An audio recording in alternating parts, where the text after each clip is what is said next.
시청자 여러분 안녕하십니까? VOA 뉴스투데이 시작합니다.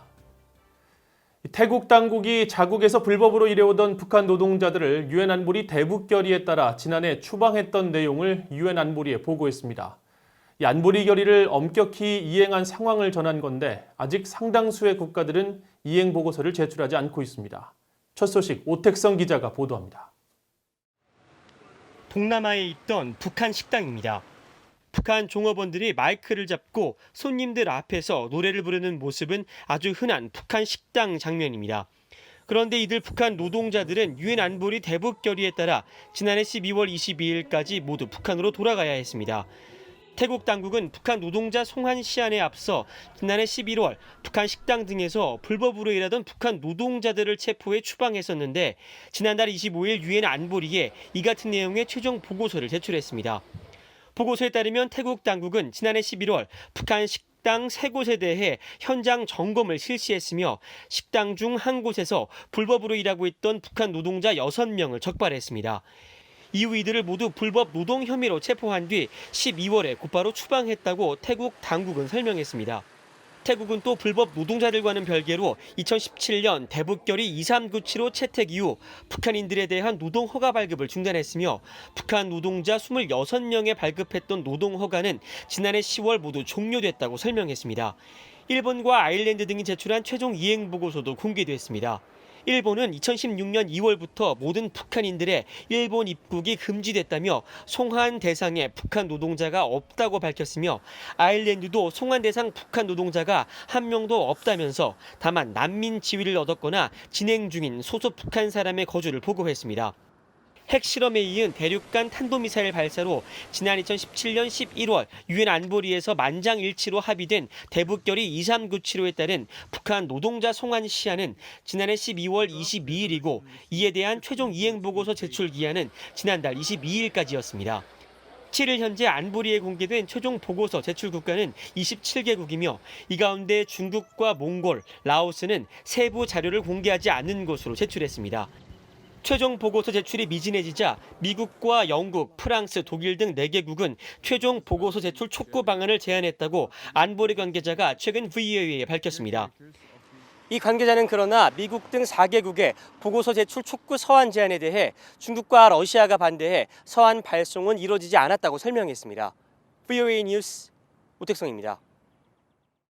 북한 정권이 주도하는 해킹 조직이 지속적인 암호화폐 해킹을 통해 최대 15억 달러에 달하는 불법 자금을 확보했으며 이를 불법적인 무역과 공급망의 지원 자금으로 사용하고 있다는 연구 결과가 발표됐습니다. 미국의 암호화폐 전문 분석 기업 체이널리시스는 최근 열린 화상 세미나에서 북한이 보유한 암호화폐 규모는 기존에 알려진 2억에서 5억 달러 수준이 아니라 최대 15억 달러에 달하는 것으로 파악했다고 주장했습니다. 제시 스피로 체인리시스 글로벌 정책규제 담당 연구원은 북한이 부정하게 취득한 이런 암호화폐는 무역 거래를 기반으로 돈 세탁되고 있다면서 북한이 암호화폐를 이용해 국제사회 제재로 금지된 상품과 무역 대금을 직접 지불하거나 암호화폐 가격 상승을 기대하며 비축하는 형태로 사용하고 있다고 분석했습니다. 북한이 인산 비료 공장을 우라늄을 추출하는 이중적 용도로 사용할 가능성이 있다고 워싱턴의 민간 연구소가 밝혔습니다. 북한이 국제사회의 압박 속에서 비용 효율적이며 은폐하기 쉬운 방법으로 우라늄을 추출할 수 있다며 경고했습니다. 지다겸 기자가 취재했습니다. 북한의 김정은 위원장이 올해 새해 첫 현지 지도로 순천 인산비료 공장을 방문한 사진입니다. 지난 2017년 착공해 현재 건설 중인 인산비료 공장은 우라늄 추출 과정과 연관이 있을 수 있다고 미국의 싱크탱크 제임스 마틴 비확산 센터가 제기했습니다. 제임스 마틴 비확산 센터는 6일 발표한 보고서를 통해 인산비료 생산 과정에서 얻는 중간 생산물인 인산으로부터 우라늄 정광 또는 옐로우 케이크를 회수할 수 있다며 이 같은 가능성을 제기했습니다. 우라늄 정광은 가공 과정을 거치면 핵무기에 사용되는 고농축 우라늄을 만들 수 있는 것으로 알려져 있습니다. 제임스 마틴 비확산 센터는 보고서에서 인산에 함유된 우라늄을 회수하는 것은 비용 효율적인 방법일 뿐 아니라 추출 활동을 숨길 수 있다는 점에서 큰 이점을 제공한다고 강조했습니다. 비료 생산 과정에서 기술적으로 간단하게 우라늄을 추출할 수 있기 때문에 큰 비용이 들지 않는 데다 인산비료 공장 내 우라늄 정광 추출 활동, 즉 공장의 이중적 용도 사용을 외부 세계에 숨길 수 있다고 강조했습니다. 인산에서의 우라늄 추출은 과거에도 비료 공장에서 이뤄졌는데 이런 공정은 위성사진 등을 이용한 원격 감시로 우라늄 추출 활동을 검증하는 과정을 어렵게 한다고 설명했습니다. 보고서는 그러면서 북한 내 8개의 인산비료 생산 관련 시설이 있다면서 우라늄 추출 활동과 관련성을 추정했습니다. 마가렛 크로이 제임스 마틴 비확산센터 연구원은 VOA에 북한은 국제사회 예측보다 훨씬 더 많은 우라늄 정광을 생산할 수 있는 가능성을 보고서를 통해 제시했다고 말했습니다. I think the implications of this report are that North Korea may be able to produce significantly more yellow cake uranium than we previously thought possible in any given year. We have historical case studies telling us that this process can be accomplished in a quiet fashion. We have the infrastructure in North Korea to make it possible. 크로이 연구원은 다만 현재 우라늄 추출 활동 정황을 위성사진 등으로 증명할 수는 없지만 가능성을 고려하는 것이 중요하다고 강조했습니다. But I think it's important to note and to realize that as pressure on the DPRK grows to denuclearize or to quote unquote roll back their nuclear programs, that would likely prompt them to look for an opportunity to produce more nuclear material in perhaps a quieter or less overt fashion. 크로이 연구원은 그러면서 김정은 위원장 시대의 인산비료 공장과 화학비료 산업 전반에 대한 중요성이 강조됐다면서 농업 생산성 증대 목적과 함께 우라늄 추출 가능성도 배제할 수 없다고 지적했습니다. VOA 뉴스 지다겸입니다.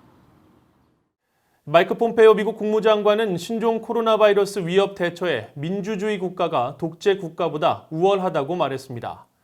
폼페이오 장관은 7일 기자회견에서 관련된 질문을 받고 위기의 시기에는 민주주의가 해답이며 독재 방향으로 가는 것은 답이 아니라고 답했습니다.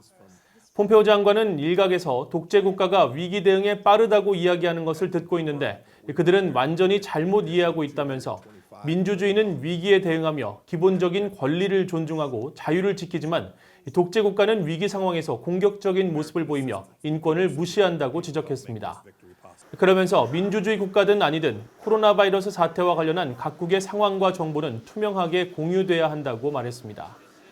폼페이오 장관은 이어 미국이 보건과 인도주의, 경제적 지원 차원에서 전 세계 64개 나라에 2억 7,400만 달러 규모의 기금을 사용하고 있다며 추가로 2억 2,500만 달러를 지원할 준비가 돼 있다고 말했습니다. 한국전쟁 참전용사 보이드 와츠 씨가 지난달 88세를 일기로 별세한 뒤 7일 한국 부산에 있는 유엔 기념공원에 안장됐습니다. 18세의 나이로 1950년 12월 한국전쟁에 참전했던 와츠 씨는 해운대 근처 탱크 부대에서 근무한 것을 자랑스럽게 여겨왔으며 당시 북한군 남하를 저지한 전공으로 한국전쟁 종군기장과 유엔 종군기장을 받았습니다. 정전 후 1957년 미군에 재입대한 와츠 씨는 주한미군 의정부기지 통신대대 등 한국 군복무를 마친 뒤 1970년 전역했으며 한국인 부인을 만나 가정을 꾸린 뒤 2014년 가족들과 함께 부산으로 건너와 남은 여생을 한국에서 지내다 올해 영면했습니다. 이상으로 VOA 뉴스투데이를 마칩니다. 시청해주신 여러분 고맙습니다.